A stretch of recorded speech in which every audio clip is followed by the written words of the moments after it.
Police मुख्यालय की नियमित प्रेस वार्ता में आप सभी का स्वागत है। सबसे पहले मैं हाल के दिनों में बिहार सरकार के द्वारा अपराध नियंत्रण, विधि व्यवस्था संधारण और बिहार पुलिस को सशक्त बनाए जाने के लिए जो नए पदों का सृजन किया गया है 75,543, उसके संबंध में जो कार्रवाई है मैं आपको बताना चाहता हूँ।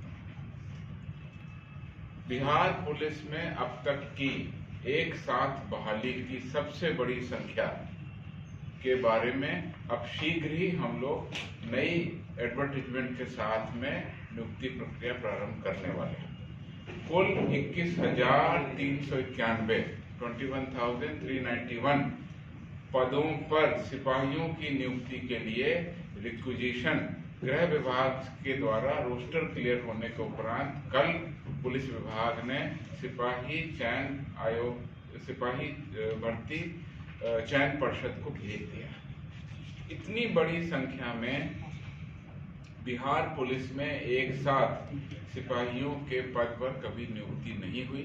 जैसा कि आप लोग जानते हैं, अभी पिछले वर्ष गांधी मैदान में लगभग 10,000 कर्मियों की एक साथ नई नियुक्ति के बाद नियुक्ति पत्र हस्तांतरण की बहुत बड़ा समारोह आयोजित किया गया था। वो संख्या करीब 10,000 है।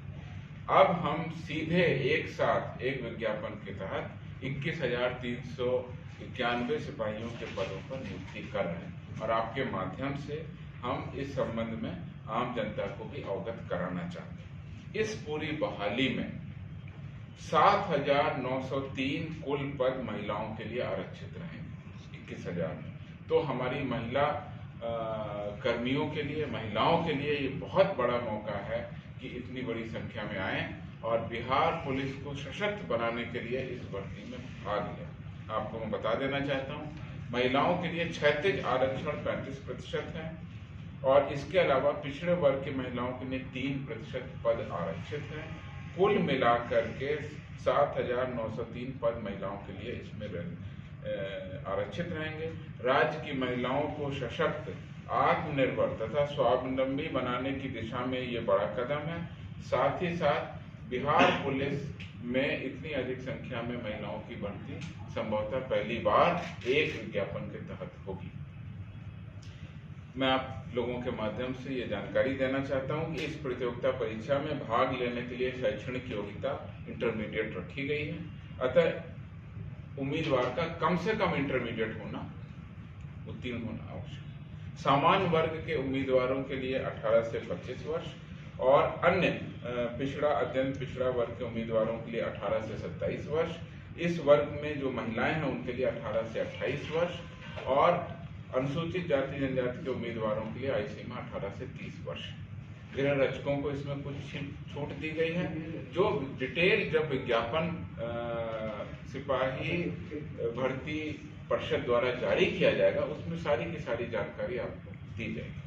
अभ्यर्थियों का चयन 2 चरणों की परीक्षा होगी, जिसमें लिखित परीक्षा और शारीरिक परीक्षा दोनों आयोजित की जाएंगी।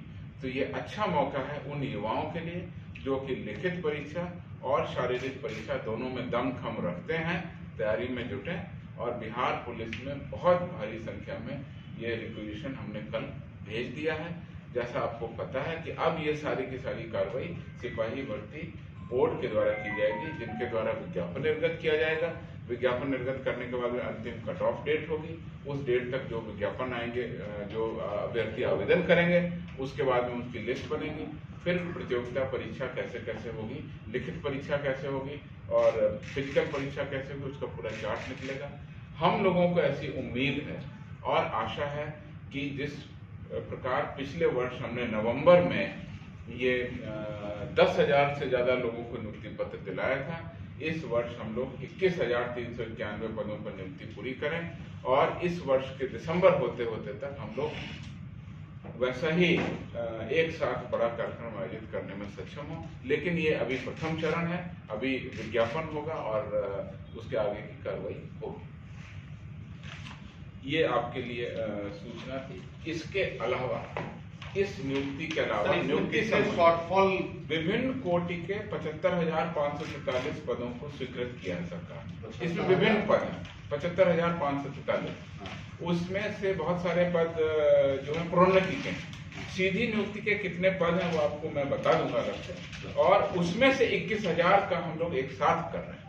तो ये बहुत बड़ी हमारी लक्ष्य है। और अभी बिहार पुलिस का स्वीकृत बल जो है वो बढ़ करके अब हमारा 21,000 बढ़ जाएगा, करीब 1,60,000 से 65,000 के आसपास पहुंच जाएगा। वो आंकड़े भी मैं प्रेस रिपोर्ट में सर पहले फिजिकल। इसके अलावा मैं आपको बता दूं, केवल सिपाही की भर्ती नहीं है, दरोगा की भर्ती के संबंध में हम लोग कार्रवाई कर रहे हैं और करीब 1288 दरोगा के पदों पर शीघ्र ही नियुक्ति की प्रक्रिया के बारे में आपको अवगत कराएंगे। अभी रोस्टर क्लियरेंस की प्रक्रिया उसमें की जा रही है। संभावना है कि मई के महीने में इसके संबंध में भी हम लोग आपको अवगत करेंगे। इसी के अलावा स्टेनो एएसआई के पद हैं करीब 194। इन पदों के बारे में भी रोस्टर क्लियरेंस की प्रक्रिया चल रही है। यह भी उम्मीद है कि मई के महीने में हम इसके बारे में भी आपको जानकारी दे देंगे। आप लोगों को पता है कि दरोगा के लिए एक दूसरा भर्ती आयोग है, पुलिस अवर सेवा चयन आयोग, और सिपाही की भर्ती के लिए सिपाही भर्ती परिषद। तो वो दोनों आयोगों में हम लोग अपनी अपनी रिक्वेशन भेज देंगे और इस साल के होते होते वर्ष के समाप्ति के पहले हम लोग बड़ी भारी संख्या में